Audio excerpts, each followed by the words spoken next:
qabadhee dalagaa. Hojiidhaaf hin bahee jedhee. Warri biiroo kun maatatti naangoonii an hojiidhaaf hin dhiphataa jira. Maatiin koo waa tokko hin qabu. Arrakkadhee kan siraa hojjedheen kana caalan hin jedhee bahee. Warri biiroo kun maatatti naangoonii. Baay'ee nama gaddisiisa. Carraa kun musilaa barbaadadheen iyyuu hojjedha jedhee yaada jarri kun maatatti naangoonii waan tokko nan gaafan. Kalama baay'ima tokko waan nama gaddisiisu mucaan kun hojjedhee jijjiiramuun barbaada maatii koollee jijjiiruun barbaada jettee osoo dhukkubsataatii jirtu jechuudha. Osoo dhukkubsataatii jirtu furmaata akka isaan itti godhaniif jettee dhukkubsataa otoo jirtu callisaa turte jechuudha. Akkuma ageessanitti akka isheen jettutti garuu isheen achi waan qaban hundumaa maatiisiis ta'uu nama kamiyyuu ta'ee isiillee taatee dadhabdee hojii. Akkam jirtanii nagaa qabdu kabajamtoota hordoftoota koo nagaan qaba galata rabbii har'agaa kaameraa dudduuba taa'ee tananii jechuudha. Kanan jiru hin beektu waan ta'eef hunduma isaayyuu jaraasitti qabamanii jiran kana maaliif akka hin qabadheetii dhufee isaanumarraa dhageenya maqaa isaaniillee gaafanne maaliif akka hin qabadhee dhuferree isaan nutti himanii jechuudha. Nagaa qabdani.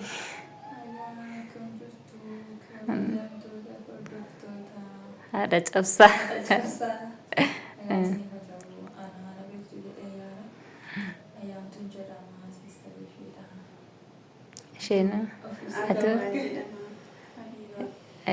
Isheen Habibaa jedhamti keessummaadha jechuudha. Gaajara kana maaliif akka hin qabadheetii dhufee kallattiidhumaan waan isaan gaggaafadhutu jira jechuudha. Yaa'u siistarii kiyya hin beektu Ayyaantuu jedhamti. Isheen kun immoo Habibaa jedhamti. Dhalattuu eessatti ati? Eessa? Biyya kamidha? Ganda Buunoo Beddellee. Jimmaarra miti? Jimmaarra jechuudha. Mucaan kun jechuudha biyyi ishee Jimmaadha garuu dhalattuu gaa'eessaa akka taate isin himteerti ani hin beeku garuu kana jedheeti. Maal cooradha jettee? Coorad Beddellee. Buunoo Beddellee. Egaa siistariin kan koo akkuma viidiyoo guyyaa kaleessaa isinii galakkisnetti siistariin sarpiraayis gootee turte dhufte jechuudha. Egaa siistariin immoo ishee buufata xiyyaaraa yookiin immoo asitti boolee keessatti ishee argite jechuudha. Isheen siistariin Dubaay irraa dhufte isheen immoo karaa Saawudiit irraa dhufte jechuudha. Maaltu ishee muudatee haala kamiin akka isheen dhufte siistarii faana immoo haala kamiin akka isaan wal arganii kallattiidhumaan ishee gaafanne isheen nuuf himti turtiin ishee faana haa ta'u jechuudha. Habibaa ati erga gara Saawudii deemtee hagam turteerta? Ji'a sadii geesseetta jechuudha. Ammoo haala kamiin Saawudii irraa gara kana dhufuu dandeesse? Madaamiin koo simjettee tun hin beekne tun dalagaa jiru. Biyya akkasii iddoo isin geessitu nan barree natti himne rakkoo koo natti himne rakkoo koo yoo hin qabaadhe nan sirreeffadhan jedhaa yaada. Otuman dalagaaru isa siinatti maktabatti nagatte duwwaan beekaa. Kanaaf fideen jenne maatii kootti hin dawwallee. Achi warri biiroo immoo waa tokkos na gaafatanii jennaan itti madhee akkasiin jettee na fiddeen jedheenii furmaatatti naan goone. An dalagaadhaaf hin biyyaa bahee waan hin balleesse tokko immoo nan gaafannes sirnaan sirreeffadhaa dalagaadhaaf hin biyyaa bahee waan ta'eef rakkadheen biyyaa bahee malee silaa biyyaa maaliifan hin baaftuun qannaame siin jedha. Ani beeku tun biyya eessana geessitas jedhee si gaafanne utuu beekin malaabis kooyyuu daddabiidhaan fuutee biyya asasiin biiroodhaan na geessitu fira koottis naan dawwalle maatii kootti. Kanaa balleessites naan hin jedhe utuu hin beekin atti maktabatti nagatte. Achiin sanaa booda warri maktabaa immoo maal siin jedhan gaafa gara kanatti yoo si fidan akka gara biyyaa si gaggeessa sitti maniiru maatii keetti si dawwalanii jiru haala kamiin si fidanii buufata xiyyaaraa si geessan? Maatii koottis naan dawwalle. Hayyee. kana ma akkamitti madaamiin si fidde jedhanii na gaafannaan jettee dhumatuun dalaguunaaf maktaba na fiddee jedheen rakkoo koos nan gaafanne jedheeni itti madhee furmaatamuu itti naagoone jarri rakkoo Amasiin jennee jechuudha. Tokko hinaan hin jenne isa jarri tikeetii naa kutan duwwaan arge rakkoo kee kana madaamii kee kana siin jettas naan hin jenne. Waanuma tokko waan siin jedhan hin qaban. Waan naan jedhan hin qaban. Okay, hojii sammuu kana hojjette maallaqa keessii kenniteetti ni tittiin. Maallaqa koo kan ji'a tokko kan ji'a lama naa kennite kan ji'a tokko na dhowwatte. Jedhawatteeti moo si gaggeessite jechuudha. Na gaggeessite kan ji'a lama jarri isaan warri maktabaas immoo callisaniituma fuudhanii buufata xiyyaaraa si geessanii tikeettii si kutanii si gaggeessanii jechuudha. Kanaaf naan hin jenne. Maatii keettis siif hin dawwal. Maatii kootis hin dawwalas naan hin jenne. Haatis lakkoofsa hin qabu bilbila hin qabdu harka keerra. Bilbila hin qabu ofii kootiifis. Si bilbila maatii keettis naan hin jenne. Jedhanii gara tikeetii naa kutanii. Si kutanii si gaggeessanii jechuudha. Tikeetii manaa kutanii. Achiin booda dhuftee ati asitti buute booletti. Asitti bu'een booletti bu'ee ayyaantuu si jedhamtu sana isiidhaan wal barree kana jedhee rakkoo kootti mannaa.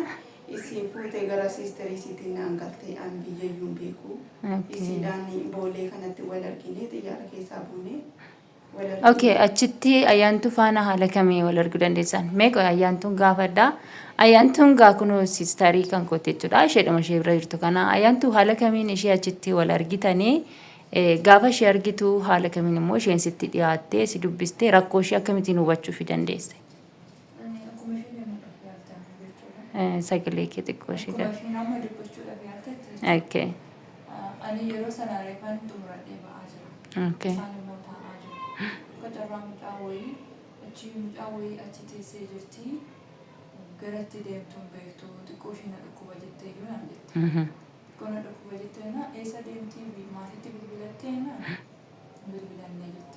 Okay. Kan bilbilaa fi qooyi jettee bilbiltee isheen sun. Bilbiltee fi gaafa bilbilte bitti fagoodha jedhan. Ani biyyichaan beeku jimmaan beekamu. Okay. Fagoodha jedhanii isheetti habibaa dubbisee habibaa guyyaa meeqatti geessaa biyya kana jennaan. Fagoodha guyyaadhaan gahuu hin danda'u jette.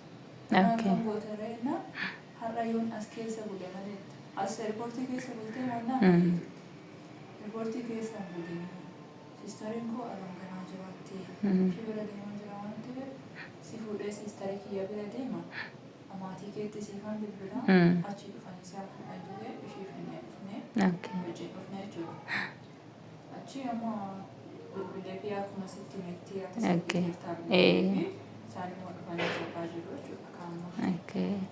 Yeroo sana garuu achi keessatti isheen baay'ina dhukkuba jettee akkuma isheen dubbattee mindaa ishee irra dhoowwatanii eessarree akka deemtu osoo ittiin himi jedhanii fudhanii buufata eerpoortii achi kan Saawudii geessanii achi immoo as ergamte jechuudha otoo hin beekin uffata isheellee hunda fudhanii jetteetti akkuma isheen dubbatteetti jechuudha.